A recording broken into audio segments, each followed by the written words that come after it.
ஆனால் இந்த ட்ராவலில் வந்து நான் வந்து அப்படியே ஜெபம் பண்ணி அந்த வார்த்தைக்காக அப்படியே மனசுக்குள்ளேயே ஜெபம் பண்ணிகிட்டே இருக்கும்போது ஆண்டவர் வந்து இந்த தோல்வியை ஒரு தேவனுடைய பிள்ளை கையாளுவது எப்படி அப்படின்றதை குறித்து என்னுடைய இருதயத்தில் ஆண்டவர் பேசிகிட்டே இருந்தார். ஸோ இன்றைக்கு நான் வந்து ஒரு தேவனுடைய பிள்ளை தோல்வியை கையாளுவது எப்படி அப்படின்றது தான் இன்னைக்கு நம்ம ப்ரீச் பண்ண போகிறோம். நல்லா கவனிங்க, ஒரு மனுஷனுடைய வாழ்க்கையிலே வந்து வெற்றியையும் ஒரு தேவனுடைய பிள்ளைக்கு கையாள தெரியணும், தோல்வியையும் ஒரு தேவனுடைய பிள்ளைக்கு கையாள தெரியணும். ஆனால் இந்த வெற்றியையும் தோல்வியையும் ஒரு தேவனுடைய பிள்ளைக்கு கையாள உங்களால் தெரியல அப்படின்னு சொன்னால் நீங்கள் சீக்கிரமாக உங்களுடைய வாழ்க்கையிலே வந்து நீங்கள் எதையுமே செய்ய முடியாமல் போயிடும். கவனிங்க, சிலருடைய வாழ்க்கையிலே வெற்றியை அவர்களால் சுத்தமாக கையாளவே தெரியல. என்ன அப்படின்னா, கடந்த நாட்களில் ஒரு மனுஷனை சந்தித்தேன். அவர் வந்து கிட்டத்தட்ட ஒரு 15 ஆண்டுகளுக்கு முன்பாக பெங்களூரில் மிகப்பெரிய ஒரு ஸ்டேடியத்தையே அவர் கட்டினவர், ஒரு பெரிய இன்ஜினியர். அன்றைக்கு அவருடைய சம்பளம் வந்து கோடிக்கணக்கான சம்பளம். ஆனால் அவரை சந்திக்கும் போது ரொம்ப சிம்பிளாக ஒரு நார்மலாக ஒரு சாதாரணமான ஒரு மனுஷனாக இருந்தார். அப்போ அவரை கூட பேசிகிட்டே இருந்தேன். பேசிகிட்டு இருக்கும்போது அவர் சொன்னார், இல்லை பாஸ்டர், என் கையில் ஒரு நாள் 15 ஆண்டுகளுக்கு முன்னாடி கோடிகளுக்கு வந்து நான் வந்து சொந்தக்காரனாக இருந்தேன். கோடிகள் என்னுடைய கையில் புரண்டுருச்சு. என் கூட அந்த இடத்துல இருந்தவங்க எல்லாம் இன்னைக்கு நிறைய பேர் நல்லா இருக்காங்க. ஆனால் எனக்கு அந்த ஆசீர்வாதத்தை, எனக்கு அந்த வெற்றியை கையாள தெரியாததுனால இன்னைக்கு எல்லாரை விட நான் தோற்று போயிட்டேன் அப்படின்னு அவர் சொன்னார். நல்லா கவனிங்க, ஒரு தேவனுடைய பிள்ளைக்கு வெற்றியை நீங்கள் சரியா கையாளாட்டா அந்த வெற்றி வந்து உங்களிடத்துல இருக்கவே இருக்காது. இந்த ஜபத்தில் இருக்கிறவங்க கூட இன்னைக்கு ஒன்றும் இல்லாமல் சிலர் இருக்கிறதுக்கு காரணம் என்னன்னா, உங்க கையில வந்திருக்கிற வெற்றியை வந்து நீங்க சரியா கையாளவே இல்லை, அதை சரியா நீங்க பயன்படுத்தவே இல்லை. ஆனா நீங்க கண்டிப்பா ஜெபிக்கணும். எதுக்கு தெரியுமா?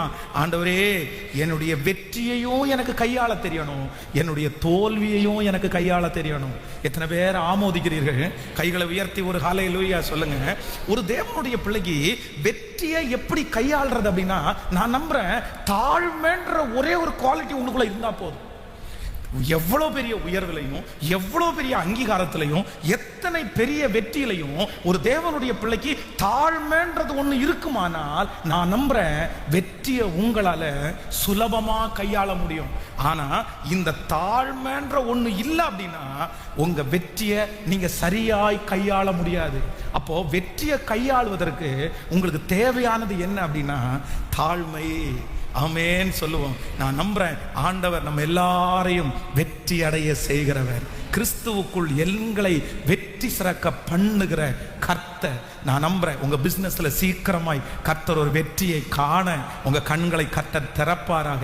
உங்க குடும்ப வாழ்க்கையில நீங்க ஒரு பெரிய வெற்றியை நீங்க பார்ப்பீங்க. சத்தமாய் ஆமென் நீங்கள் சொல்லுங்கள். உங்களுடைய வேலையில நீங்க ஒரு பெரிய வெற்றியை கர்த்தர் காண உதவி செய்ய போகிறார். நீங்கள் எந்தெந்த இடத்துல எல்லாம் தோற்று போனீங்களோ அங்கெல்லாம் கர்த்தர் உங்களை வெற்றி அடைய செய்ய கர்த்தர் வல்லவராய் இருக்கிறார். நான் நம்புகிறேன் இந்த ஆண்டு முடிகிறதற்குள்ளே கர்த்தர் அநேக இடங்களிலே உங்களை வெற்றியாளர்களாக, தோற்று போன இடத்திலே வெற்றியாளர்களாய் நிறுத்த போகிறார். கைகளை அசைத்து ஒரு ஹல்லேலூயா சொல்லலாம். நீங்க கவனமா இங்க கவனிக்கணும். நம்பர் 1, முதலாவதாக ஒரு தேவனுடைய பிள்ளை தோல்வியை நீங்கள் எப்படி கையாளுவது? நீங்க வேதத்துல வாசிக்கலாம். 2 சாமுவேலின் புஸ்தகம் 15ஆம் அதிகாரத்தை எடுத்துக்கொள்ளலாம். 2 சாமுவேலின் புஸ்தகம் 15ஆம் அதிகாரத்தில் 34வது வசனத்தை நம்ம வாசிக்க போகிறோம். 2 சாமுவேல் 15ஆம் அதிகாரம் 34வது வசனம். நீ நகரத்திற்கு திரும்பி போய் அப்சலோமை நோக்கி, ராஜாவே, உம்முடைய ஊழியக்காரனாய் இருப்பேன். முன் நான் உம்முடைய தகப்பனுக்கு ஊழியக்காரனாய் இருந்தேன். இப்போது நான் உமக்கு ஊழியக்காரனே என்றேனே ஆகில் எனக்காக அகித்தோப்பேலின் ஆலோசனையை அபத்தமாக்குவாய். போதும். நல்லா எல்லாரும் நீங்க கவனிங்க. ஆண்டவருடைய பிள்ளைகளே, இங்கே என்ன சொல்லப்படுகிறது என்றால், அகித்தோப்பேல் என்கிற ஒரு மனுஷனை குறித்து நம்ம இந்த இடத்துல வாசிக்கிறோம். இந்த அகித்தோப்பேலை குறித்து உங்களுக்கு நிறைய பேருக்கு தெரியும். இவன் தாவீதுனுடைய ஆலோசனைக்காரன். தாவீதே பெரிய ஆலோசனைக்காரன். ஆனா தாவீதுக்கே இவன் ஆலோசனைக்காரன் என்று சொன்னால் இவன் ஒரு பெரிய ஞானியா இருந்தான். வேதம் சொல்லுது, இவனுடைய ஆலோசனை வந்து கர்த்தரே நேரடியா பேசுறது மாதிரி இருக்குமா இந்த ஆலோசனை. ஆனா இவன் வந்து இப்பொழுது தாவீதை விட்டுட்டு இப்ப யாரிடத்துல அவன் சேர்ந்துட்டான் அப்படின்னு சொன்னா அப்சலோம் இடத்துல போய் சேர்ந்துட்டான். கவனிங்க, அப்சலோம் இடத்துல போய் சேர்ந்த உடனே வந்து அப்சலோம் வந்து தன் கூட அவனை வச்சிருந்தான். இப்போ தாவீதுக்கு ஒரு பயம் வருது, என் மகனோடு கூட இந்த அகித்தோப்பேல் இருப்பானே ஆனால் கண்டிப்பா அவன் நல்ல ஆலோசனையை கொடுத்துருவான், அந்த ஆலோசனையின்படி நடந்தா என்ன அவன் கொன்றுவான்ற பயம் வந்துருச்சு. அதனால ஊசாயை கூப்பிட்டு அவனை அனுப்பி, நீ போயிருப்பா, நீ போனேன்னா அகித்தோப்பேலுடைய ஆலோசனை அதமாயிரும் அப்படின்னு அனுப்பி வைக்கிறான். அதே மாதிரி அங்க போறாங்க, அந்த சூழ்நிலைகள் எல்லாம் வாய்க்குது. அகித்தோப்பேலுடைய ஆலோசனை அப்சலோமுக்கு பிடிக்கல. பரவாயில்ல, இந்த டைம் நீங்க சொன்ன ஆலோசனை எனக்கு பிடிக்கல, எனக்கு ஊசாய் சொன்ன ஆலோசனை பிடிச்சிருக்குது. அந்த தோல்விய அந்த மனுஷனால என்ன பண்ண முடியலன்னா அப்படியே அகித்தோப்பேலால கையாளவே தெரியல. அதனால தன்னுடைய வீட்டிற்கு போய் காரியங்களை ஒழுங்குபடுத்தி சூசைட் பண்ணி தற்கொலை செய்து இறந்து போனான் என்று வேதம் சொல்லுகிறது. நல்லா கவனிங்க. நம்பர் 1, முதலாவதாக உங்களுடைய தோல்வியை ஒரு தேவனுடைய பிள்ளை எப்படி கையாளணும்னா, அந்த தோல்வி முடிவு இல்லை அப்படின்ற ஒரு ஃபெய்த் உங்க எல்லாருக்குமே வேணும். நீங்கள் தோற்று போயிருக்கலாம், உங்கள் வேலையில் நீங்க தோற்று போயிருக்கலாம், உங்க வாழ்க்கையில தோற்று போயிருக்கலாம், 10 முறை தோற்று போயிருக்கலாம், 1000 முறை தோற்று போயிருக்கலாம். ஆனா நீங்க அவ்வளவுதான், முடிஞ்சிருச்சு, நான் இனி ஜெயிக்க மாட்டேன், நான் தோற்று போயிட்டேன் அப்படின்னு உங்க மனசு இன்றைக்கு சொல்லுமானால், நான் நம்புறேன் உங்களுடைய தோல்வி முடிவல்ல, உங்களை ஜெயிக்க பண்ணுகிற கர்த்தர் உங்களோடு கூட இருக்கிறார். நீதிமான் 7 தரம் விழுந்தாலும் திரும்பவும் எழும்பி நிற்பான். சத்தமாய் ஆமேன் சொல்லுங்கள். ஹல்லேலூயா. உலகத்திலே பெரிய கண்டுபிடிப்புகளை கண்டுபிடித்த அந்த மனுஷன் 1000 தடவை தோற்று போய் பின்பு ஜெயிக்கும் போது அந்த மனுஷன் சொல்றான், இல்ல நான் 1000 டைம் தோற்று போகல, 1000 டைம் நான் கற்றுக்கொண்டேன் அப்படின்னு அவர் சொல்லுவாரே. ஆனால் இன்றைக்கு இந்த ஜெபத்தில் இருக்கிற நீங்க ஒருவேளை தோற்று போய் வந்திருந்தா அந்த தோல்வியை எப்படி கையாளணும் அப்படின்னு சொன்னா, இந்த தோல்வி எனக்கு என்ன இல்லைன்னா முடிவு இல்லை. எத்தனை பேர் ஆமோதிக்கிறீர்கள்? நிறைய பேர் இப்போ இந்த நீட் எக்ஸாம் எல்லாம் எழுதுறாங்க பாருங்க, அவ்வளோதான், அந்த எக்ஸாமை எழுதிட்டாங்க அப்படின்னு சொன்னா அவங்க நிறைய பேர் தோற்று போனதாவே நினைக்கிறாங்க. அவ்வளோதான், என் வாழ்க்கையே முடிஞ்சிருச்சு, என் கனவெல்லாம் ஃபெயிலியர் ஆயிருச்சு, நான் எத்தனை வருஷமா கற்பனை பண்ணினேன், எத்தனை வருஷமா கோட்டை கட்டினேன். நல்லா கவனிங்க, ஒன்று கவனிங்க, ஒவ்வொரு பேரண்ட்ஸும் இதை கண்டிப்பாக கவனிக்கணும். உங்க பிள்ளைகள் டாக்டர் ஆகணுன்ற கனவு உங்களுக்கு இருக்கிறது தவறல்ல. உங்க பிள்ளைகளை நல்லா படிக்க வைக்கணும், உங்க பிள்ளைகளை டாக்டர் ஆக்கணும், அவங்க ஒரு டாக்டர் உத்தியோகம் பார்க்கறது ரொம்ப சந்தோஷம். ஆனா ஒன்று மனசுக்குள்ள நீங்க நினைச்சுக்கணும், அந்த பிள்ளைகளுக்கு சின்ன வயசுல இருந்தே நீ அப்படி ஆகணும், அப்படி ஆகணும், அப்படி ஆகணும் அப்படின்னு சொல்லும் போது நீங்க இன்னொன்னும் சொல்றதுக்கு மறந்துடக்கூடாது. ஒருவேளை இந்த ஃபீல்டு உனக்கு தோல்வியா அமைஞ்சாலும் இன்னொரு ஃபீல்டை இதை விட அதிகமா கர்த்தர் கொடுத்து உன்னை கனப்படுத்துவார்ன்றத நீங்க சொல்றதற்கு ஒரு நாளும் மறந்துடக்கூடாது, ஒரு நாளும் மறந்துடக்கூடாது. நான் வந்து நிறைய நேரங்களிலே வந்து என்னுடைய ஸ்கூல் படிப்பில் நினைப்பேன், வேற எல்லாம் ரொம்ப பெருசாலாம் நினைக்க மாட்டேன். இந்த ஒவ்வொரு டைமும் இந்த எக்ஸாம் பேப்பர் வாங்கும்போது என்ன நினைப்பேன் அப்படின்னா, இந்த பேப்பரில் 36ன்ற ஒரு நம்பர் வராதான்னு நினைப்பேன்.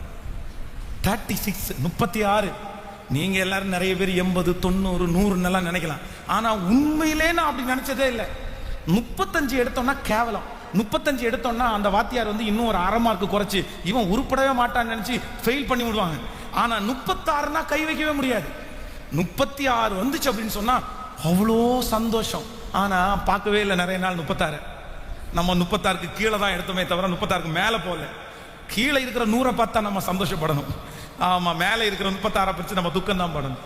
ஆனா ஒன்று நினைத்துக் கொள்ளுங்கள், நான் வேதாகம கல்லூரியில் ஜாயின் பண்ணும்போது உண்மையிலே மறக்க முடியாது. 86, 80, 90, 95, 100, 100 என்னுடைய வாழ்க்கையில் ஃபஸ்ட்டு அந்த வேதாகம கல்லூரியில் 100, 90, 85 இப்படியெல்லாம் பார்க்கும்போது நான் நினைச்சேன், ஒருவேளை உலகத்தில் தோற்று போய் இது என்னுடைய முடிவுன்னு நான் நினைச்சிருக்கலாம். இல்லை, கர்த்தர் எங்கேயோ ஒரு இடத்துல எனக்கான வெற்றியை கர்த்தர் கர்த்தர் ஆயத்தம் பண்ணி இருக்கிறார். கர்த்தர் ஆயத்தம் பண்ணி இருக்கிறார். இந்த கைகளை தட்டி கேட்கிற ஆண்டவருடைய பிள்ளையே, கர்த்தர் வாக்கு கொடுக்கிறார். உன்னுடைய தோல்வி முடிவல்ல, உன்னுடைய தோல்வி முடிவல்ல. கர்த்தர் உன்னை திரும்பவும் எழும்பி நிற்க பண்ணுவதற்கு நம்புறவங்க கரங்களை தட்டி ஹalleluya, ஹalleluya, ஆமென். தோல்வியை நம்ம எப்படி கையாளணும் அப்படின்னு சொன்னா, நம்பர் 1, முதலாவதாக உங்க மனசுல எப்பொழுதும் நினைக்கணும், தோல்வி ஒரு முடிவு இல்லவே இல்லை.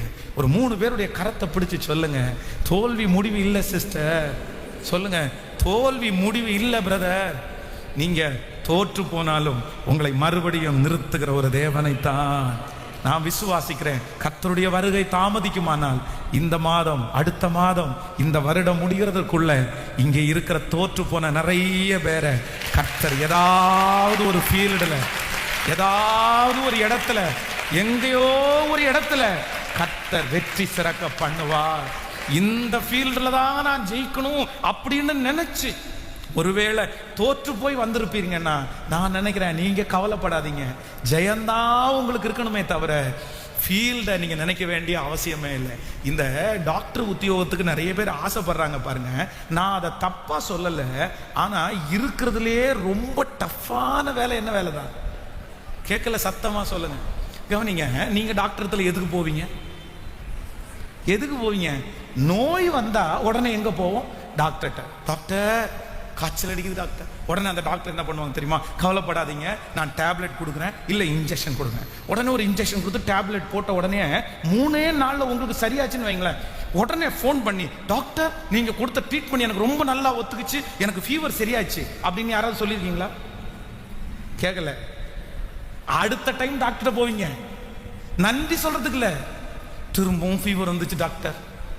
அப்ப நான் நம்புறேன், டாக்டர் உத்தியோகம், இந்த பாஸ்டர் உத்தியோகம் அப்படிதான். நம்மகிட்ட நிறைய பேர் வந்து சொல்லுவாங்க பாருங்களேன், ஜெபம் பண்ணுங்க பாஸ்டர், ஒரே பிரச்சனையா இருக்கு பாஸ்டர், கடனா இருக்கு பாஸ்டர், இந்த மாதிரி நடக்கணும். உடனே நம்ம கண்ணீர் விட்டு இங்க ஜெபம் பண்ணிட்டு இருப்போமா, அடுத்த வாரம் வரும்போது அவங்க மூஞ்சி ரொம்ப சுகமா இருக்கிறது பார்த்து நடக்கலையோ அப்படின்னு நினைச்சு ஜெபம் பண்ணிட்டு இருப்போம். இவங்களுக்கு நடந்து 15 நாள் ஆயிருக்கும். அப்புறம் ஒரு நாள் நேரடியா பார்த்து, சிஸ்டர் ஜெபிக்க சொன்னீங்களே என்னாச்சு அப்படின்னு கேட்டா, அது அன்னைக்கே முடிஞ்சிச்சு இல்ல, அன்னைக்கே முடிஞ்சதை ஒரு வார்த்தை சொல்ல வேண்டாமா? ஃபோன் பண்ணி சாட்சியாவது எழுதி கொடுக்க வேண்டாமா? நாங்கள் திரும்ப திரும்ப கடனை மாற்றும் அப்படின்னு ஜெபம் பண்ணிட்டு இருந்தா என்ன அர்த்தம்? அப்போ இந்த டாக்டரா இருக்கவங்களுக்கு நீங்க நினைக்கிறது மாதிரி கிடையாது. வர்றவங்க போறவங்க அவங்க சந்திக்கிறவங்க அத்தனை பேரும் அவங்கள்ட்ட என்னதான் பேசுவாங்க? கேட்கல, நோயை பற்றி கேட்பாங்க. பாஸ்டர்கிட்ட பேயை பற்றி பேசுவாங்க, டாக்டர்கிட்ட நோயை பற்றி பேசுவாங்க அப்படின்னு வச்சுங்க. கல்யாண வீட்டில் அந்த டாக்டர் போயிட்டாங்கன்னா அங்கே கூட ஒருத்தர் வந்து, எனக்கு என்னமோ இந்த இடத்துல கட்டியா இருக்குது, இது என்ன ஆகும் அப்படின்னு. இந்த பக்கத்தில் போனா, எதா இடத்துல போனா, டாக்டர் என்னமோ தெரியல, காலு முட்டி எல்லாம் வலிக்குது அப்படின்னு. எங்க போனாலும் அவங்கள இதுக்கு மட்டும்தான் ஃபாலோ பண்ணுவாங்க. நான் நம்புறேன் நீங்க எல்லாரும் அப்படி இருங்க, அந்த வேலை உங்களுக்கு கிடைக்கட்டும். ஆனா நிறைய பேர் அது கிடைக்கலன்னா உடனே அவ்வளவுதான், ரொம்ப டோட்டலி அப்செட், எனக்கு முடிஞ்சிருச்சு. நீங்க சமீபத்தில் கூட சில ஆண்டுகளுக்கு முன்பாக நம்முடைய தமிழ்நாட்டில் வந்து ஒரு பொண்ணு இறந்து போயிட்டா பாருங்க, சூசைட் பண்ணி. எதுக்கு அப்படின்னு சொன்னா, நீட் எழுதுறதுக்கு தனக்கு இடம் கிடைக்கல அப்படின்னு உடனே அவங்க தற்கொலை பண்ணி இறந்து போயிட்டாங்க. அது ஒரு பெரிய போராட்டமா கூட மாறிடுச்சு. நான் நம்புறேன் இந்த ஜெபத்தில் இருக்கிற ஆண்டவருடைய பிள்ளையே, உங்க கற்பனை, உங்க சிந்தை, உங்க ஆசை நிறைவேறாம தோற்று போன உடனே நீங்க தோற்று போனவங்க நினைக்காதீங்க. எங்கேயாவது ஒரு இடத்துல என் தேவனாகிய கர்த்தர் உங்களை நிச்சயம் நான் நம்புறேன், நீங்க ஜெயிச்சு வருவீங்க, நீங்க வெற்றி அடைஞ்சு வருவீங்க. கர்த்தர் உங்களை வெற்றியாய், கர்த்தரே உங்களை நிறுத்த வல்லவர். அல்லேலூயா. கையை உயர்த்தி ஆண்டவரிடத்துல சொல்லுங்க, என்னை வெற்றி சிறக்க பண்ணுகிற கர்த்தர். முழு பலத்தோட சொல்லுங்க, என்னை வெற்றி சிறக்க பண்ணுகிற கர்த்தர். தோல்வி எனக்கு முடிவு இல்லை, தோல்வி எனக்கு முடிவு இல்லை. ஆமென் சொல்லுங்க. எத்தனை பேர் விசுவாசிக்கிறீங்க? தோல்வி நமக்கு முடிவே இல்லை. ஆமே. நான் நினைப்பேன், இந்த கருணாநிதி நகர் பாருங்களேன், இந்த கருணாநிதி நகரில் 2005 வருஷத்துலேருந்து 2007 வருஷம் வரைக்கும் ஊழியத்துக்கு போகும்போது ஒரு ஓட்ட சைக்கிளில் ஒல்லியாக ஒரு சட்டை போட்டுட்டு ஒரு தொலை பேண்டை போட்டு அப்படியே இந்த ஏரியாவுக்குள்ளே போவேன். அங்கே 4-5 அம்மாங்க மட்டும்தான் இருப்பாங்க. இந்த அம்மா அப்படி ஜோம் பண்ணுறதுக்கு உள்ளே போகும்போது சில பராக்கிரமசாலியாகிய ஆண்கள் எல்லாம் வெளியே கிளம்பி போயிடுவாங்க. அவங்க அப்படியே என்ன துச்சமா பார்ப்பாங்க. வந்துட்டாயா தாடிக்காரங்க, எதுக்குடா நீ இப்படி எல்லாம் தெரிஞ்சிட்டு இருக்கிற அப்படின்றது மாதிரி இருக்கும். ஆனா இன்னைக்கு பாத்தீங்கன்னா அவங்க எல்லாம் சர்ச்சில் முக்கியமானவங்களா இருக்காங்க எல்லாருமே. நான் ஆச்சரியமா இருக்கு. அவங்க எல்லாம் நீ பாத்தீங்கன்னா சர்ச்சில் அவங்க எல்லாம் ரொம்ப முக்கியமான நம்பர்கள். அப்ப நான் என்ன சந்தோஷப்படுறேன் அப்படின்னு சொன்னா, நம்முடைய தோல்வின்னு நம்ம நினைப்போம், இல்ல அதுல ஒரு ஜெயத்தை கத்த தர வல்லவரா இருக்க. ஆமென். இந்த இந்த இந்த சிஎஸ்ஐ திருச்சபைக்கு அந்த பக்கத்தில் பார்த்தீங்கன்னா ஒரு ரயில்வே கேட் இருக்குது. அதுக்கு பக்கத்தில் ஒரு தென்னந்தோப்பு இருந்துச்சு. அது வந்து 2005 6வது வருஷத்தில் ரொம்ப காடு மாதிரி இருக்கும். நான் ரெகுலராக ஜெபம் பண்ணுறதுக்கு அந்த இடத்துக்கு போவேன். அந்த தென்னந்தோப்புக்குள்ள ரொம்ப மறைவாக இருக்கும். அப்போ ஒரே ஒரு வீடு மட்டும் அந்த பக்கத்தில் இருக்கும். அவங்க கழுவுற தண்ணியை வந்து அந்த தென்னந்தோப்புக்கு விடுவாங்க. ஒரு நாள் நான் வந்து அங்கே அழுது ஜெபம் பண்ணிட்டு இருக்கிறேன். ஒரு அம்மா பாத்திரத்தை கழுவி என் மேலே ஊற்றிட்டாங்க. எனக்கு ரொம்ப சங்கடம் ஆயிடுச்சு. எந்திரிச்சு என்னம்மா தண்ணியை ஊத்திட்டீங்கன்னு கேட்டேன். எப்பா எவனோ ஒருத்தன் குடிகார பையன் உட்காந்துருக்கான்னு நினைச்சேன். நான் ஆண்டவரே, நான் ஜெபம் பண்றதுக்காக வந்தேன், இந்த அம்மா குடிகாரன்ற பட்டம் எனக்கு கட்டிட்டாங்களே. உடனே அந்த அம்மாட்ட சொன்னேன்மா, நான் ஜெபம் பண்றதுக்காக வந்தம்மா, இந்த பாருங்கம்மா பைபிள், மன்னிச்சுக்க சாமி மன்னிச்சுக்க சாமி, தெரியல எனக்கு, நீ என்னமோ குடிகார பையன் நினைச்சேன் அப்படின்னாங்க. ஆனா இன்றைக்கு பார்த்தா அந்த இடத்துல இருந்தெல்லாம் கர்த்தர் ஆத்துமாக்களை திருச்சபைக்கு கொண்டு வர்றாரு. ஆமே. அப்போ ஒன்றை நீங்கள் எப்பொழுதும் மனதில் வைக்கணும். நீங்க ஒரு இடத்துல தோற்று போறீங்க அப்படின்னு சொன்னா உங்க வாழ்க்கை அழிகிறது இல்லை. கர்த்தர் இன்னொரு ஜெயத்தை இன்னொரு இடத்துல கர்த்தர் உங்களுக்கு வைத்திருக்கிறார். ஆமென். நான் தோற்று போக பிறந்தவன் அல்ல, கர்த்தர் என்னை ஜெயிக்கிறதற்காக வைத்தவர். வாலிப தம்பிய கர்த்தர் ஜெயிக்க வைக்கிறவர். மகனே, உன்னுடைய படிப்புல நீ தோற்று போகலாம் மகனே, உன்னுடைய குடும்ப வாழ்க்கையில அம்மா அப்பா உன்னுடைய உறவுல நீ தோற்று போகலாம் மகளே. ஆனா நீ கண்டிப்பா ஏதாவது ஒண்ணுலையாவது நீ என்ன பண்ணணும்னா நீ ஜெயிக்கணும், நீ ஜெயிக்கணும். நான் உன்னை அன்பாய் கேட்கிறேன், உனக்காக ரொம்ப பாரப்பட்டு நான் ஜெபிக்கிறேன். நீ ஜெயிக்கணும்ப்பா, நீ ஜெயிக்கணும். உங்க அம்மா ஜெயிக்கல, உங்க அப்பா ஜெயிக்கல, உங்க சொந்தத்துல யாருமே ஜெயிக்கல, ஆனா நீயாவது ஜெயிக்கணும்ப்பா. வாழ்க்கையை உன்னை தோற்கடிக்கிறதுக்காக பிசாசு எத்தனை முயற்சி எடுக்கிறான். உன்னை தோற்கடிக்கிறதுக்காக உன் கையில மொபைலை கொடுத்துட்டான், உன்னை தோற்கடிக்கிறதுக்காக ஒரு உறவை உன் கையில கொடுத்துட்டான், உன்னை தோற்கடிக்கிறதுக்காக உன் கான்சன்ட்ரேஷனை மிஸ் பண்ணிட்டான், உன்னை தோற்கடிக்கிறதுக்காக உன் கண்ணுல இச்சையை கொடுத்துட்டான். ஆனா நான் நம்புறேன், உன்னை ஜெயிக்க பண்றதற்காக ஆண்டவர் காத்துட்டு இருக்கிறாரு. நீ கொஞ்சம் அர்ப்பணிச்சு கர்த்தர் சமூகத்துல கிருபைக்காக கெஞ்சி எனக்கு ஹெல்ப் பண்ணுங்க ஆண்டவரேன்னு கேட்டா, நான் நம்புறேன் எந்த இடத்திலும் உன்னை மேன்மைப்படுத்தவும் பலப்படுத்தவும் கர்த்தருடைய கரத்தினால் ஆகும். ஆண்டவர் உன்னை ஜெயிக்க பண்ணுவார். மகனே, நீ 10 இடத்துல தோற்று போனாய், ஆனா கர்த்தர் உன்னை பல இடங்களிலே ஜெயிக்க பண்ண கர்த்தர் வல்லவர். ஆமென். சொல்லுங்க பார்க்கலாம். நான் நம்புறேன் ஆண்டவரே, நான் நம்புறேன் ஆண்டவரே, என்னுடைய தோல்வி எனக்கு முடிவே இல்லை. நீங்க யாக்கோபனுடைய வாழ்க்கையை வேதத்துல வாசிக்கும் போது ஆச்சரியமா இருக்குது பாருங்களேன். அவனுடைய வாழ்க்கை ரொம்ப ஆச்சரியம். அவனுடைய மாமனார் வந்து கிட்டத்தட்ட 14 வருடங்கள் வந்து அவனுடைய மாமனார் வந்து அவனை ஒரு அடிமையாகவே வைத்திருக்கிறார். 10 முறை அவனுடைய சம்பளத்தை ஏமாத்தினான், 10 முறை அவன் தோற்று போனான், 14 வருஷம் அவன் அடிமையாக இருந்தான். அவ்வளவுதான், ஒரு டெவலப்மெண்ட் கூட இல்லை. கோலோட வந்தவன் கோலோடவே இருக்கிறான், எந்த மாற்றமும் இல்லை. ஆனா கடைசி ஒரு ஆண்டு அவனுக்கு ஒரு பரீட்சை வைக்கப்படுகிறது. அந்த பரீட்சையில கர்த்தர் 10 முறை ஏமாற்றப்பட்டவனுக்கு, 14 வருஷம் ஏமாற்றப்பட்டவனுக்கு ஒரே வருஷத்துல வெறும் கோலும் கையுமாய் வந்த அவனை பல பரிவாரங்களுக்கு தகப்பனாய் மாற்றினவரைத்தான் நீங்களும் நானும் ஆராதித்துக் கொண்டிருக்கிறோம். இந்த சத்தத்தை கேட்கிற கர்த்தருடைய பிள்ளையே, வெறும் கோலும் கையுமாய் 10 முறை ஏமாற்றப்பட்ட தோல்வியை சந்தித்த உன்னை கர்த்தர் பல பரிவாரங்களுக்கு தகப்பனாய் மாற்ற போறாரு. சொல்லுங்க பார்க்கலாம், ஒரு 10 டைம் கையை உயர்த்தி, தோல்வி தேவ பிள்ளைகளுக்கு முடிவு இல்லை. சொல்லுங்க, சத்தமா சொல்லுங்க, தோல்வி எனக்கு முடிவு இல்லை. சொல்லுங்க, நம்பி சொல்லுங்க, தோல்வி எனக்கு முடிவு இல்லை.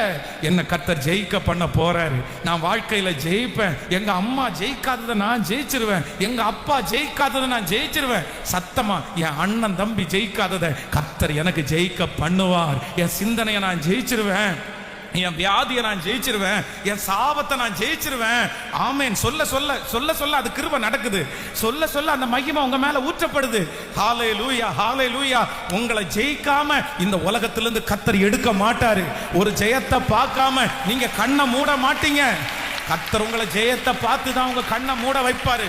உங்க பிள்ளையினுடைய ஜெயத்தை பார்ப்பீங்க. அம்மா, ஐயா உங்க பிள்ளையினுடைய ஜெயத்தை பாப்பீங்க. உங்க பிள்ளை ஜெயிச்சிட்டு நிக்கிறத உங்க கண்கள் காணும். உங்க குடும்பம் ஜெயிச்சிட்டு நிக்கிறத ஆமேன் சொல்லி ஜெபிக்கிற அத்தனை பேருக்கும் இப்பொழுது பரலோகத்திலிருந்து ஒரு அங்கீகாரம் கடந்து வரட்டும், ஒரு முத்திரை வைக்கப்படட்டும். ஹல்லேலூயா. கடனிலே தோற்று போன பிள்ளை இப்பொழுது ஜெயிப்பார்களாக. நன்றி அப்பா, நன்றி நன்றி ஆண்டவரே, நன்றி. ஆரம்பம் அற்பமானாலும் முடிவு சம்பூர்ணமா, ஆரம்பம் அற்பமானாலும் முடிவு சம்பூர்ணமா. குறைவுகள் நிறைவாகட்டும், குறைவுகள் நிறைவாகட்டும். எல்லா வறட்சி செழிப்பாகட்டும், எல்லா வறட்சி செழிப்பாகட்டும். புது கிருபை தாரும் தேவா, புது கிருபை தாரும் தேவா, புது வல்லமை தாரும் தேவா. புதிய நாளுக்குள் என்னை நடத்தும் புதிய கிருபையாக, புதிய நாளுக்குள் புதிய கிருபை. சொல்லோ சவால்கள் சந்தித்திட உலகத்தில் ஜெயம் எடுக்க, சவால்கள் சந்தித்திட உலகத்தில் ஜெயம் எடுக்க. உறவுகள் சீர்பொருந்த, குடும்ப உறவு சீர்பொருந்த. சமாதானம் நான் பெற்றிட, தேவ சமாதானம். இப்போ கைகளை மேல தடி. ஒரு கிருபை தாரும் தேவா. Yes, எங்களை ஜெயிக்க பண்ணுகிற கர்த்தர், எங்களை ஜெயிக்க பண்ணுகிற கர்த்தர். திரும்ப திரும்ப புது கிருபை தாரும் தேவா, புது வல்லமை தாரும் தேவா. அப்பா புது கிருபை தாரும் தேவா, புது வல்லமை தாரும் தேவா. புதிய நாளுக்குள் என்னை நடத்தும் புதிய கிருபை, புதிய நாளுக்குள் என்னை நடத்தும் புதிய என்னை நிரப்பும். ஹல்லேலூயா. ஆமென். உங்க மனசுல அழியாம இருக்க வேண்டிய முதல் வார்த்தை, தோல்வியை நீங்க எப்படி கையாளணும் அப்படின்னு சொன்னா, என் தோல்வி எனக்கு முடிவு இல்லை. ஒருவேளை சின்சியரா லவ் பண்ணி அப்படியே உயிருக்குயிராய் காதலித்தவங்க, அந்த மனுஷனை நம்பி மனுஷிய நம்பி இவங்க தான் எனக்கு வாழ்க்கை துணை, இவங்க தான் என் எதிர்காலம் அப்படின்னு நினைச்சு 100க்கு 100 அவங்கள நீங்க லவ் பண்ணியிருக்கலாம். ஆனா இன்னைக்கு ஒருவேளை அவங்க உங்களை விட்டு, இல்ல எனக்கு இன்னொரு அஃபையர் இருக்குது, எனக்கு இன்னொரு நபர் இருக்காங்க, நான் சும்மா தான் உன்னை இது பண்ணேன் என்னமோ சொல்லி உங்க அன்பை தூரமாக்கி இருக்கலாம். அதனால அவ்வளவுதான், என் வாழ்க்கை முடிஞ்சிருச்சு, இனி நான் எங்க கல்யாணம் பண்ணுவேன், இனி எனக்கு எங்க வாழ்க்கை இருக்குது, நான் தொலைச்சிட்டேன் அப்படின்னு எல்லாம் நீங்க நினைக்காதீங்க. உங்க வாழ்க்கையினுடைய தோல்வி முடிவில்லை, உங்க வாழ்க்கையினுடைய தோல்வி முடிவல்ல. ஒரு நபர் உங்களை விட்டு போகலாம் ஆண்டவருடைய பிள்ளையே, ஆனா நான் சொல்றேன் அது நன்மைக்கு. உங்களுக்குன்னு கர்த்தர் ஒரு நல்ல வாழ்க்கைய, வெற்றியான வாழ்க்கைய, அழகான வாழ்க்கைய அவருடைய கையிலேயே டிசைன் பண்ணி அவரே வச்சிருக்கிறாரு. நீங்களா செலக்ட் பண்ணி தோற்று போனது நல்லது, அவர் செலக்ட் பண்ணி கொடுக்கிறது எனக்கு ஆசீர்வாதம். அதுல ஒரு குறையும் இருக்காது, அது எனக்கு நன்மையாகவே இருக்கும். ஆமென் சொல்லுங்கள். ஸோ நம்பர் 2, இரண்டாவதாக ஒரு தேவனுடைய பிள்ளை இந்த தோல்வியை நீங்க எப்படி பார்க்கணும் அப்படின்னு சொன்னா, நீங்க அதுல அறிந்து கொள்ள வேண்டிய சத்தியம். நீங்க 1 சாமுவேல் 19ஆம் அதிகாரத்துல 17வது வசனத்தை வாசிக்க போகிறோம். 1 சாமுவேல் 19வது அதிகாரத்துல 17வது வசனத்தை வாசிக்க போறோம். அப்பொழுது சவுல், நீ இப்படி என்னை எய்து என் பகஞ்சனை தப்ப விட்டு அனுப்பினது என்ன என்று மீகாளிடத்தில் கேட்டான். மீகாள் சவுலை நோக்கி, என்னை போக விடு, நான் உன்னை ஏன் கொல்ல வேண்டும் என்று அவன் என்னிடத்தில் சொன்னான் என்றான். கவனிங்க, எல்லாரும் கவனமாய் கவனிங்க. இந்த வசனம் எங்க எழுதப்பட்டிருக்கு, எப்படி எழுதப்பட்டிருக்குன்னா, சவுல் வந்து தன்னுடைய மகளுக்கு வந்து தாவீதை திருமணம் பண்ணி வைத்து கொடுத்து எப்படியாவது தாவீதை கொல்லணும் அப்படின்னு நினைச்சிட்டான். அதனால தன்னுடைய மகளுக்கு கல்யாணம் பண்ணி கொடுத்த அன்னைக்கு அவங்க ரூம்ல இருக்கும்போது தன்னுடைய வேலைக்காரங்களை எல்லாம் கூப்பிட்டு, எப்பா அவனை கொன்றுங்க, இதுதான் சரியான நேரம் அப்படின்னு ஆள் அனுப்பிட்டான். அங்க ஆள் அனுப்புனா அந்த கட்டில பாத்தீங்க அப்படின்னா ஒரு ஆள் படுத்து கிடக்கிறது மாதிரி இருக்குது. உடனே அவங்க எல்லாம் பயங்கரமா குத்துறாங்க. அவ்வளவுதான், தாவீது செத்துட்டான் அப்படின்னு நினைச்சா உள்ள பார்த்தா வெறும் வந்து தலையானையும் பெட்ஷீட்டுமா இருக்குது. உடனே சவுல் ஏமாத்தப்பட்ட உடனே அவனுக்கு ரொம்ப கோபம் வருது. ஏன் இப்படி பண்ண? என் பிள்ளையா இருந்துட்டு இப்படி என்ன நீ ஏமாத்தலாமா? அப்ப அவ சொல்றா, நீங்க இந்த மாதிரி அவன் வந்து உன்னை ஏன் கொல்லணும்னு என்கிட்ட கேட்டா, நான் அனுப்பிவிட்டேன். நல்லா கவனிங்க, சவுல் வந்து ஒரு நாள் தாவீதற்கு முன்பாக அவன் தோற்று போயிட்டான். ஆனா இந்த தோல்வியை எப்படி இவர் கையாள்றதற்கு தவறிட்டார் அப்படின்னு சொன்னா, தான் தோற்று போன உடனேயே தான் எந்த இடத்துல தோற்று போனானோ அங்கே தான் தோல்வி அடைந்த அந்த நபர்கள் தங்களுக்கு எதிராளி அப்படின்னு நினைச்சான். நல்லா நினைச்சுக்குங்க, உங்க வாழ்க்கையில நீங்க வந்து ஒரு மிஸ்டேக்கை நீங்க பண்ணிடக்கூடாது. தோல்விய நீங்க கையாளுகிற விதம் என்ன அப்படின்னு சொன்னா, உங்களுக்கு பழி வாங்குற எண்ணம் உங்களுக்குள்ளே இருக்குமானால் நான் நம்புறேன் நீங்க தோல்வியை கையாளவே முடியாது. சிலர் வந்து தங்களுக்கு யாராவது ஒருத்தருக்கு முன்னாடி தோற்று போயிட்டாங்களா, அசிங்கப்பட்டுட்டாங்களா, அவங்க தங்களை நஷ்டப்படுத்திட்டாங்களா, உடனே அவங்களுடைய கான்சென்ட்ரேஷன் எப்படி போகுது தெரியுமா? என்ன இப்படி பண்ணல, நான் உன்னை விட்டுருவேனா, நான் உன்னை பழி வாங்குவேன், நான் உனக்கு பின்னாடியே வருவேன், நான் தான் உனக்கு எதிரி. இந்த ஸ்கூல்ல படிக்கிற பிள்ளைங்க எல்லாம் பாத்தீங்கன்னா அவங்க கூட நிறைய பேர் எதிரியா இருக்காங்க பாருங்களேன். யாராவது ஸ்கூல்ல படிக்கிற பிள்ளைங்க தனக்கு முன்னாடி இருக்கிறவங்க ஜெயிச்சிட்டாங்க அப்படின்னு சொன்னா அவ்வளவுதான், இவங்களால தாங்கிக்கவே முடியாது. நீ எப்படி அப்படி ஜெயிக்கலாம்? நீ ஜெயிக்க கூடாது. விட்டா செய்வன கூட வச்சிருவாங்க போல தெரியுது. நீ எக்ஸாம்ல பாஸ் ஆகக்கூடாது, நீ தொலைஞ்சு போகணும், நீ என்ன மாதிரி ஃபெயில் ஆகணும். நன்றாய் நினைத்து கொள்ளுங்கள், நீங்கள் தோற்று போன இடத்துல உங்களை தோல்விக்குள்ளாக்கின மனிதர்கள் உங்களுக்கு ஒரு நாளும் என்ன ஆயிடக்கூடாதுன்னா எதிரியா மாறிடக்கூடாது. எத்தனை பேர் ஆமோதிக்கிறீங்க? இந்த ஜபத்துல இருக்கிற ஆண்டவருடைய பிள்ளையே, நீங்க நினைக்கலாம், நான் இன்னைக்கு இந்த வேலையில இருந்திருப்பேன், ஆனா இவன் என்ன கெடுத்துட்டான், இந்த மனுஷன் எனக்கு விரோதமா வந்துட்டான், இதனாலதான் பிரச்சனை, இவங்களாலதான் நான் இவ்வளவு பாடுபட்டேன் அப்படின்னு நினைச்சு அவர்களுக்கு விரோதமாய் பேசுகிற அந்த வாழ்க்கை உங்களுக்கு தொடருமானால், இல்ல உங்க தோல்வியை நீங்க எப்படி கையாளணும் அப்படின்னு சொன்னா, நீங்க மட்டும் ஜெயிக்கிறதுன்னு நினைக்கிறது வெற்றி அல்ல, எல்லாரும் ஜெயிக்கணும்னு நினைக்கிறது தான் வெற்றி. ஆமேன் சொல்லுங்க. எத்தனை பேர் ஆமோதிக்கிறீர்கள்? எனக்கு முன்பாக ஓடி ஜெயித்தவர்கள் எனக்கு எதிராளி அல்ல. பக்கத்தில் உள்ளவங்க கையை பிடிச்சு சொல்லுங்க, நீங்கள் உங்களுடைய தோல்வி ஒரு நாளும் எதிராளிகளை சம்பாதிச்சிடவே கூடாது. சொல்லுங்க, உங்களுடைய தோல்வி ஒரு நாளும் எதிராளிகளை. ஆமேன். சிலர் வந்து பாத்தீங்க அப்படின்னா அவங்களுக்கு சுற்றி இருக்கிற நிறைய பேர் அவங்களுக்கு யாரா மாறிடுவாங்கன்னா எதிராளியாவே மாறிடுவாங்க. எனக்கு இவன் தாண்டா எதிராளி. ஏன் அப்படின்னா, அதான் இந்த எக்ஸாம் டைம் பக்கத்துல நல்ல எக்ஸாம் எழுதுறவன் வந்து காமிச்சு கொடுக்கல அப்படின்னு உடனே நிறைய பேருக்கு என்ன வந்துருது? ஹலோ, நிறைய பேர் சிரிக்கிறத பார்த்தா ஸ்கூல்ல இதெல்லாம் நடந்திருக்கும் போல தெரியுது. அந்த படிக்கிறவனுக்கு முன்னாடி ஆண்டவரே என்ன உட்கார வைங்கன்னு ஜெபம் பண்ணுவாங்க. ஒருவேளை தப்பி தவறி படிக்கிறவனுக்கு முன்னாடி உட்கார்ந்துட்டோன்னு வைங்களேன், டே கொஞ்சம் காமியாடா அப்படின்னு. எனக்கு தெரிஞ்சு படித்தவன் எவனுமே காமிச்சதே கிடையாது.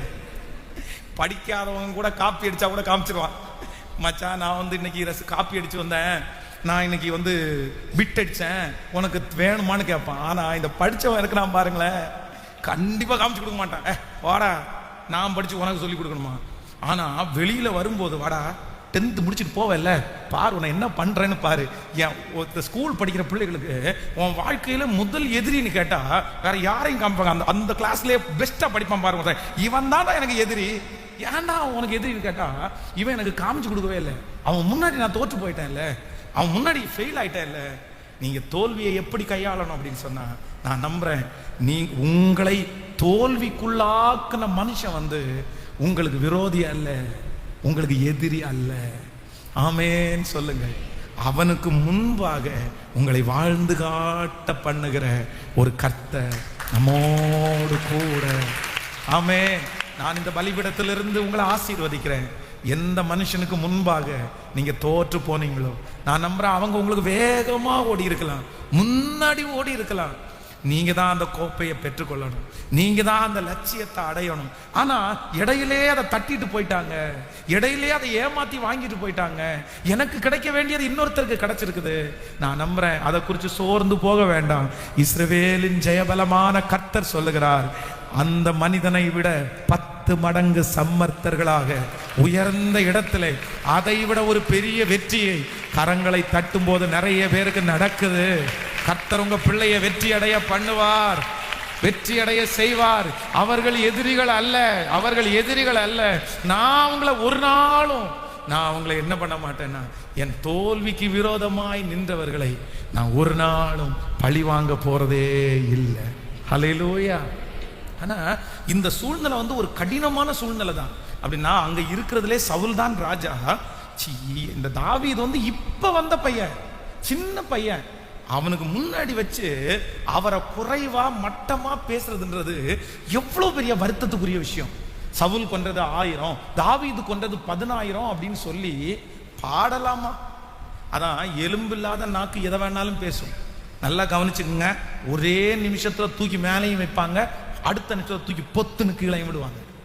பக்கத்துல கையை பிடிச்சி சொல்லுங்க, ஒரே நிமிஷத்துல நீ என்ன தூக்கி மேல வைப்ப, அடுத்த நிமிஷத்துல என்ன தூக்கி நீ பொத்துன்னு கீழே போடுங்க. நான் நம்புறேன் இந்த இதை மட்டும் நீங்க இந்த அங்கீகாரத்தை ஏற்றுக்கொள்ளாம இருந்தா உங்களுக்கு பிரச்சனையே இல்லை. உங்களை ரொம்ப புகழ்த்தும் போது அப்படியா, சரி சரி சரி, ஆமா அழகா இருக்கிறனா அப்படின்னு சொல்லிட்டீங்கன்னு வைங்களேன். அதுக்கப்புறம் 10 நாள் தாண்டினா இவ்வளவு கேவலமா இருக்கிற அப்படின்னு, ஆமா குளிக்கல இல்ல, தாடி சரியா வெட்டல இல்ல, முடி இன்னும் கொஞ்சம் குறைக்க வேண்டியது இருக்கு, அதனாலதான் இப்படி இருக்கேன் அப்படின்னு சொல்ற இந்த கேரக்டர் உங்களுக்கு இருந்துச்சுன்னா உங்களை ஒண்ணுமே என்ன பண்ணாது, கேட்கல.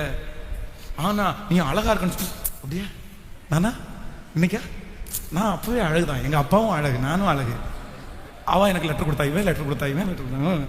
எத்தனை பேர் தெரியுமா லைன்ல நிறைய பேர் என்ன அப்ரோச் பண்ணாங்க, நிறைய பேர் என்ன. இந்த கேரக்டர் இருந்தா அவ்வளவுதான். அடுத்த அசிங்கம்னு சொல்லும் போது அவ்வளவுதான், எனக்கு எல்லாமே போச்சு, வாழ்க்கையே போச்சு, ஒண்ணுமே இல்லை, என்னை எல்லாருமே வெறுக்கிறாங்க, என்னை எல்லாருமே கேவலமா பேசுறாங்க, நான் எப்படி இருந்தா தெரியுமா அப்படின்னு கடைய வந்துடுது. அதனால ஒரு தேவனுடைய பிள்ளை வந்து இதை ரொம்ப அழகா மெயின்டைன் பண்ணணும். ஆமேன்னு சொல்லுவோம். புகழ்த்தும் போதும் எப்படிதான் இருக்கணும், கேட்கல அப்படியே ஒரே மாதிரி. சரி ஓகே பரவாயில்ல பரவாயில்ல, ஸ்தோத்திரம் ஸ்தோத்திரம் ஸ்தோத்திரம், எல்லாத்துக்கும் என்ன அப்படின்னா ஸ்தோத்திரம். அப்படியே பொங்கிடக்கூடாது. ஆமா, நிறைய பேர் புகழ்த்தனம் அப்படி பொங்கிடுவாங்க. இல்லை, தாழ்த்தும் போதும் எப்படி இருக்கணும் அப்படின்னா, ஆமா பிரதர் என்னைக்கும் அப்படியே ஜெயிச்சுட்டே இருக்க முடியுமா, ஒரு நாள் தோற்று தானே ஆகணும். டெய்லி ஜெயிச்சுன்னா அப்போ கடவுள் நமக்கு யாரு, நம்ம ஆண்டவரை எப்படி தேடுவோம். அதனால வெற்றி தோல்வி என்கிறதை வந்து சரியான விதத்துல நீங்க அழகா ஞானமா கையாண்டீங்கன்னா நான் நம்புறேன் நீங்க பெரிய தைரியசாலியாய் கர்த்தரை மாற்றுவார். ஆமென். அப்போ இந்த சவுல் ராஜாவுக்கு வந்து இப்படி பேசுறத வந்து ஏத்துக்கவே முடியல. நம்மளா இருந்தா கூட அப்படிதான் இருப்போம். நம்ம என்னமோ சவுல் ராஜாவை பெரிய தப்பு, அவன் மோசமானவன் சொல்லலாம், நம்மளும் அந்த சிச்சுவேஷன்ல இருந்தா அப்படிதான் பண்ணுவோம். ஆனா இவர் என்ன பண்ணிட்டார் அப்படின்னு சொன்னா, தான் தோற்று போனேன்னு நினைச்ச உடனே தனக்கு ஆப்போசிட்ல ஜெயிச்சவன் அவன் ஜெயிக்க கூடாதுன்னு நினைச்சிட்டாரு பாருங்களேன். இவன் எப்படி ஜெயிக்கலாம், இவனை எப்படி நம்ம விடுறது, இவனை பழி வாங்கணும், இவனை ஒரு நாள் அசிங்கப்படுத்தி நிறுத்தணும்னு நினைச்சாரு பாருங்களேன். அவ்வளவுதான், இந்த சவுலுடைய வாழ்க்கை வந்து ஒண்ணுமே பெற்றுக்கொள்ளாம முடிவு ரொம்ப மோசமா போயிடுச்சு. சிஸ்டர் பிரதர், உங்களுக்கு ரொம்ப அன்பா ஒன்று சொல்றேன், நீங்க தோற்று போன உடனே உங்களுக்கு என்ன சிந்தனை வந்தக்கூடாதுன்னா, நீங்க தோற்று போன உடனே இன்னொரு ஜெயிக்கிறவனை அசிங்கப்படுத்தணும், இன்னொரு ஜெயிக்கிறவனை பழி வாங்கிடணும், இன்னொரு ஜெயிக்கிறவனை மனசை கஷ்டப்படுத்தணும்னு நினைச்சீங்கன்னா முடிவு உங்களுக்கு தான் மோசமா வரும். முடிவு உங்களுக்கு தான் மோசமா வரும். பி கேர்ஃபுல், ரொம்ப கேர்ஃபுல்லா இருங்க. இது இது விளையாட்டல்ல.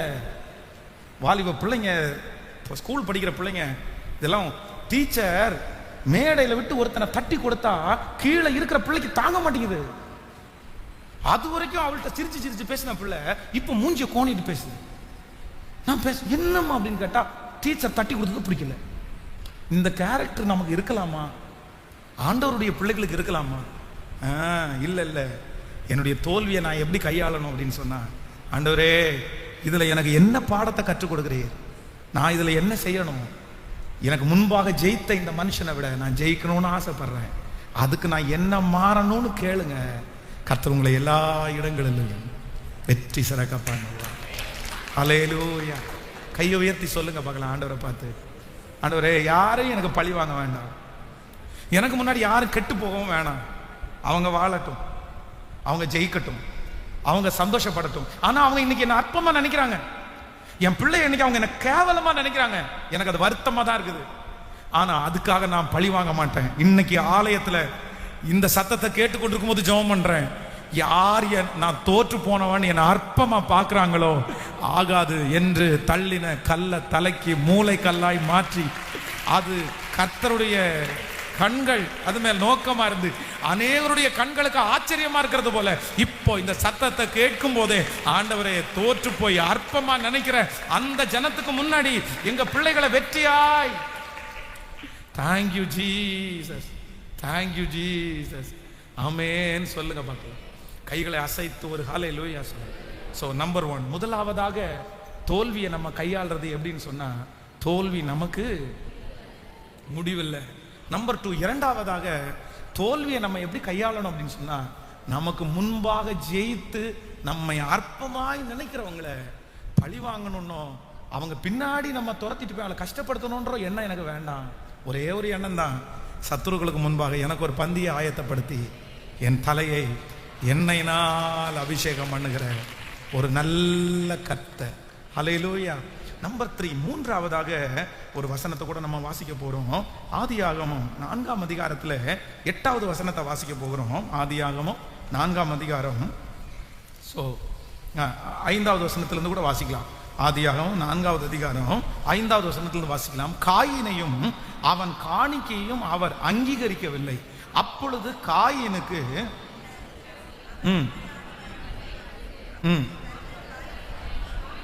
அப்பொழுது கர்த்தர் காயினை நோக்கி, உனக்கு ஏன் எரிச்சல் உண்டாயிருக்கிறது, உன் முகநாடி ஏன் வேறுபட்டது, நீ நன்மை செய்தால் உனக்கு மேன்மை இல்லையோ, நீ நன்மை செய்தால் உனக்கு மேன்மை இல்லையோ. நல்லா கவனிங்க ஆண்டவருடைய பிள்ளைகளே, பாயிண்ட்ஸ் போடுங்க. இந்த இந்த இடத்துல வந்து இந்த காயினுடைய வாழ்க்கை வந்து நமக்கு முன்னாடி இருக்கிறது. இந்த காயின் ஆபேல் 2 பேரும் அண்ணன் தம்பி 2 பேரும், இப்போ அவங்க 2 பேரும் பலி செலுத்துகிறதற்காக போறாங்க. ஆண்டவர் வந்து ஒருத்தருடைய பலியை ஆண்டவர் அங்கீகரித்தார், இன்னொருத்தருடைய பலியை ஆண்டவர் வந்து அங்கீகரிக்கல. உடனே அந்த கூட பிறந்த அந்த காயினுக்கு வந்து ரொம்ப கோபம் வந்துருது. கோபம் வந்து என்ன பண்ணிட்டான் அப்படின்னு சொன்னா, தன்னுடைய சொந்த சகோதரனையே நீ எப்படி ஜெயிக்கலாம், நான் ஜெயிக்கல நீ எப்படி ஜெயிக்கலாம் அப்படின்னு கொண்டுட்டான். அப்ப ஆண்டவர் சொல்றாரு, காயினே என்ன பண்ண, என்ன வேலை செஞ்ச, நீ இப்படி பண்ணலாமா? உடனே அவன் சொல்றான், நான் அறியேன். அப்ப ஆண்டவர் ஒரு பதில் சொல்றாரு, நீ நன்மை செய்தால் உனக்கு மேன்மை இல்லையோ, நீ நன்மை செய்தால் உனக்கு, அப்படின்னா நீ இன்னைக்கு தோற்று போயிருக்கலாம், இன்னைக்கு நீ கீழே விழுந்திருக்கலாம், ஆனா நீ தொடர்ந்து நன்மை செஞ்சுட்டு இருந்தா என்னைக்காவது ஒரு நாள் கண்டிப்பாக நீ என்ன பண்ணுவேன்னா, நீ ஜெயிப்ப, நீ கண்டிப்பாக ஜெயிப்ப. ஆனா இன்னொருத்தர் ஜெயிக்க கூடாதுன்ற ஒரு எண்ணம் உனக்கு எப்படி வரலான்னு ஆண்டவர் கேட்கிறாரு. நம்பர் 3, மூன்றாவதாக ஒரு தேவனுடைய பிள்ளை தோல்வியை எப்படி கையாளணும்னா, நம்ம மனசார சொல்லணும், நான் நன்மை செய்தால் எனக்கு மேன்மை உண்டு. ஆமென் சொல்லலாம். நீங்க இப்ப விழுறீங்க, இப்போ உங்க கை கூடி வரல, இப்போ உங்களுக்கு தோல்வி. ஆனா நான் நம்புறேன், ஆண்டவர் சொல்றாரு, நீ நன்மை செய்தால் உனக்கு மேன்மை இல்லையோ. இந்த ஜெபத்துல இந்த சத்தத்தை கேட்கிற யார் ஒருத்தர் செஞ்சு செஞ்சு செஞ்சு செஞ்சு முயற்சி எடுத்து எடுத்து எடுத்து ஆரம்பிச்சு ஆரம்பிச்சு அப்படியே தோற்று தோற்று தோற்று போய் அவ்வளவுதான் அவ்வளவுதான் அப்படின்னு நினைச்ச ஒவ்வொருத்தருக்கும் கர்த்தர் வாக்கு கொடுக்கிறாரு, மகளே நீ நன்மை செய்தால் உனக்கு மேன்மை சீக்கிரமாய் உண்டு. மகனே நீ நன்மை செய்தால் உனக்கு சீக்கிரமாக மேன்மை உண்டு. ஒன்று மட்டும் மனதில் நினைத்துக்கொள், இந்த உலகத்திலே என்னோடு போட்டியிடுகிற எல்லாரும் ஜெயிக்கணும். ஆமென் சொல்லுங்க. பக்கத்துல ஒரு 3 பேருடைய கரத்தை பிடிச்சு சொல்லுங்க, நீங்க ஜெயிக்கணும்னு நான் ஆசைப்படுறேன். சொல்லுங்க, நீங்க ஜெயிக்கணும். உங்க பிள்ளை ஜெயிக்கணும்னு நான் ஆசைப்படுறேன். உங்க குடும்பம் வெற்றி அடையணும்னு நான் ஆசைப்படுறேன். சொல்லுங்க எல்லாரும் சொல்ல, நான் நம்புறேன். சொல்ல சொல்ல அந்த ஆசீர்வாதம் உங்களுக்கு வரும். ஹல்லேலூயா. சொல்லுங்களேன், ஒரு 10 வார்த்தையை சொல்லுங்களேன். நீங்க நல்லா இருப்பீங்க, நீங்க சந்தோஷமா இருப்பீங்க, நீங்க வாழ்வீங்க, கர்த்தர் உங்களை நல்லா வைப்பார், உங்க கையின் பிரயாசத்தை ஆண்டவர் ஆசீர்வதிப்பார், உங்களுக்கு நன்மை கிருபை உண்டாயிருக்கும், உங்களுக்கு பாக்கியம் உண்டாயிருக்கும், உங்க வீட்டில் ஆடல் பாடல் சத்தம் கேட்கும், உங்க வீட்டில் சந்தோஷ சத்தம் கேட்கும், உங்க வீட்டில் மேலதாள சத்தம் கேட்கும், உங்க வீட்டில் பத்திரங்களுக்கு கையெழுத்து வைக்கப்படும், நீங்க ஒரு நல்ல வீட்டில் குடியிருப்பீங்க, நீங்க ஒரு நல்ல சொல்லுங்க, நல்லா சொல்லுங்க. நிறைய பேருக்கு ஆசீர்வதிச்சு பழக்கமே இல்லைல்ல. என்ன சரி, எதுக்கு பழக்கம் தெரியுமா? சபிச்சு நிறைய பேருக்கு பழக்கம் இருக்குது. இப்படியா பண்ற, நீ பாரு நாளை என்ன ஆகிற பாரு. சபிச்சு பழக்கம் இருக்குது. அதான் பார்க்குற பார்வையிலே எரிக்கிறது மாதிரி பார்க்கறதெல்லாம் பழக்கம் இல்லை, எரிஞ்சிடணும். ஆனா என்ன பழக்கம் இல்லைன்னா, பிளஸ் பண்ற ஆசீர்வதிக்கிற உங்களுடைய தோல்வி ஜெயமாய் மாறணும்னா நீங்க செய்ய வேண்டிய 3வது என்ன அப்படின்னா, எல்லாரும் ஜெயிக்கணும்னு நினைச்சு அவங்க ஜெயிக்கும் போது நீங்க கை தட்டிட்டீங்கன்னா நான் சொல்றேன், நீங்க ஜெயிப்பீங்க. உங்களுக்கு ஒரு கேரக்டர் இருக்கணும் பிரதர், சிஸ்டர். உங்களுக்கு ஒரு கேரக்டர் இருக்கணும். என்ன தெரியுமா? மேடையில் ஒருத்தன் ஜெயிக்கும் போது, உங்களுக்கு முன்னாடி ஒருத்தர் ஜெயிக்கும் போது நீங்க என்ன பண்ணணும்? கேட்கல, அப்படியே வயிறு எரிஞ்சு கை தட்டக்கூடாது. நீ எல்லாம் வருவேன்னா நினைச்சானா ராரி அப்படின்னு கை தட்டக்கூடாது. எப்படி தட்டணும்னா, மனசார நீ நல்லா இருப்பா, நீ பட்ட பாடுக்கு நீங்க அனுபவிக்க கிடைச்சிச்சு உனக்கு, நீ எவ்வளோ கஷ்டப்பட்ட, நீ எவ்வளோ கண்ணீர் வடிச்ச, நீ நல்லா இரு. இந்த மாதிரி மட்டும் உங்க மனசு இருக்குமானா நான் நம்புறேன் நீங்க அப்பவே ஜெயிக்க ஆரம்பிச்சிட்டீங்க. ஹல்லேலூயா, ஹல்லேலூயா. உங்க பிள்ளைகளுக்கு ஒன்றை கற்றுக் கொடுங்க.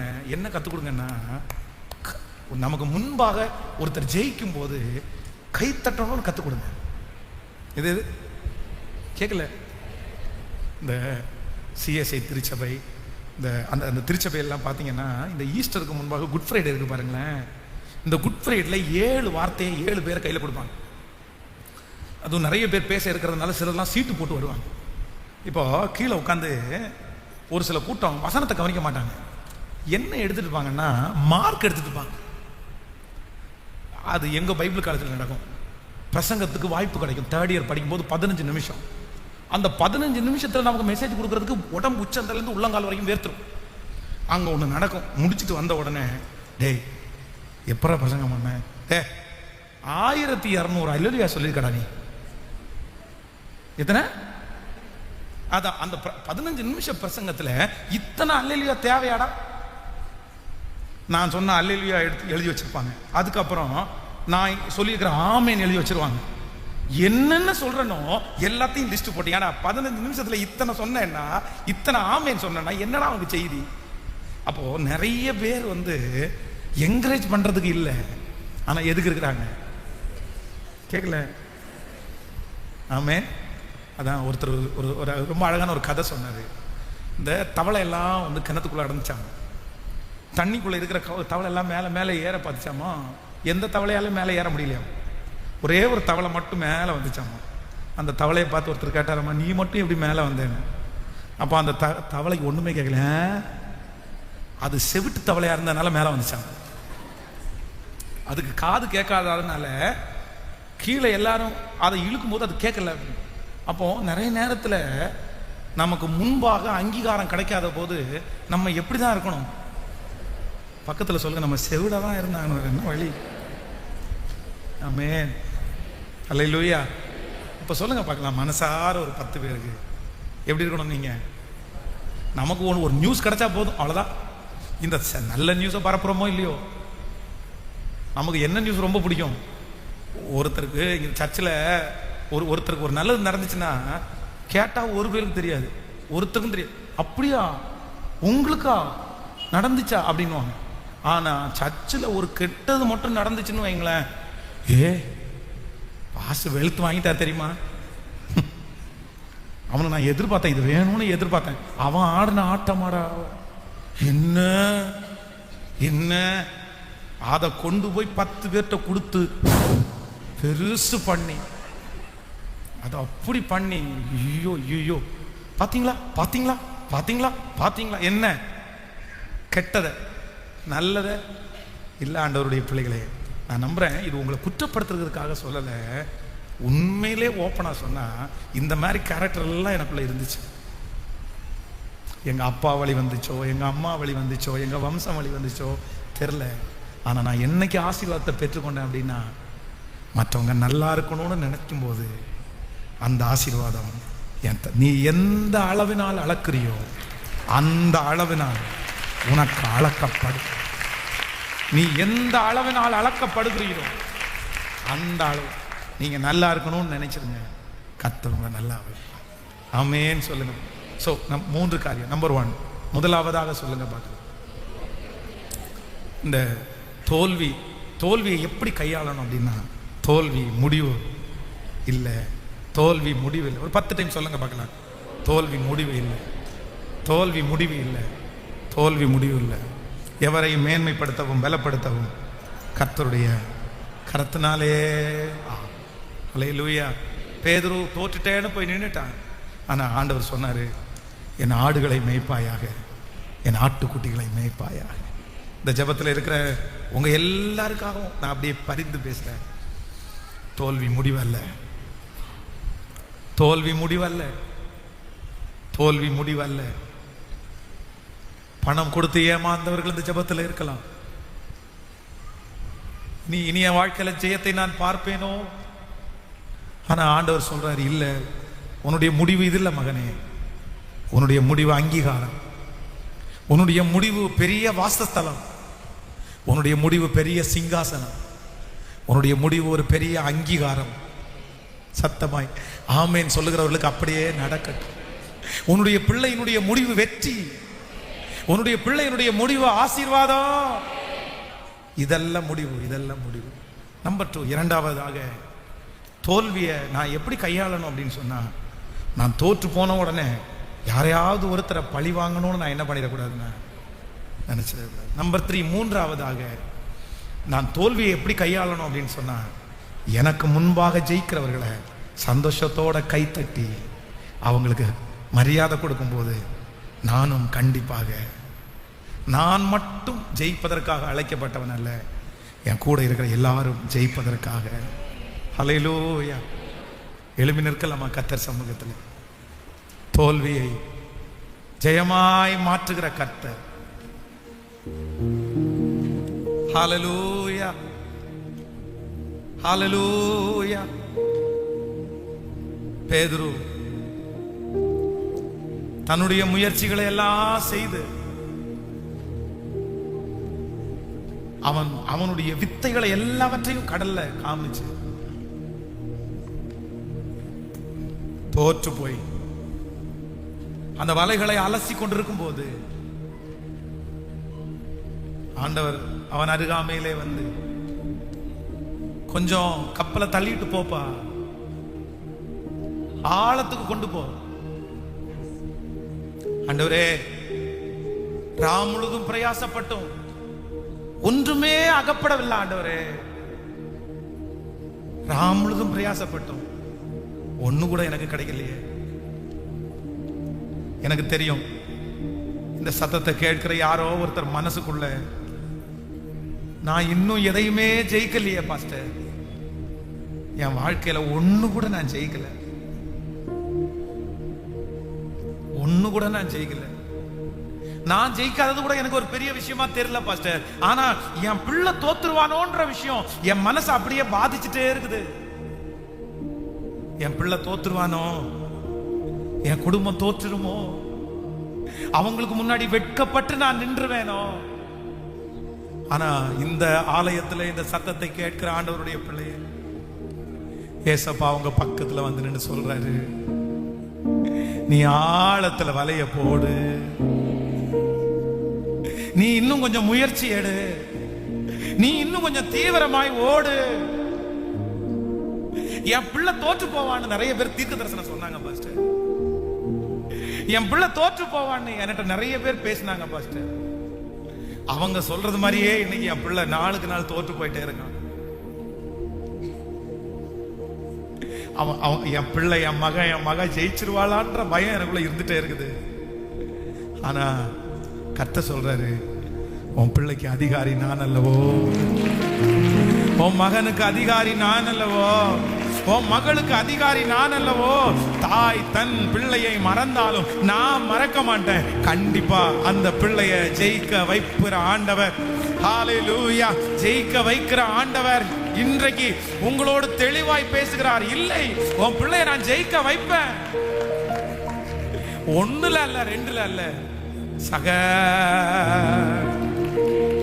உங்க பிள்ளை ஜெயிச்சுட்டு ஒரு நாள் கிரீடத்தோட வந்து நிற்கிறத உங்க கண்கள் காணும். அலங்கரிக்கப்படுகிறத உங்க கண்கள் காணும். மேல இடத்துல உட்கார்றது உங்க கண்கள் காணும். அப்பொழுது உங்களை சுற்றி இருக்கிற சொந்தங்கள் ஆச்சரியப்படுவார்கள். என் தேவனாகிய கர்த்தர் உங்க பிள்ளைகளை ஜெயிக்க பண்ணுகிற கர்த்தர். நம்புறவங்க கைய மேல உயர்த்தி நம்புறாண்டவரே.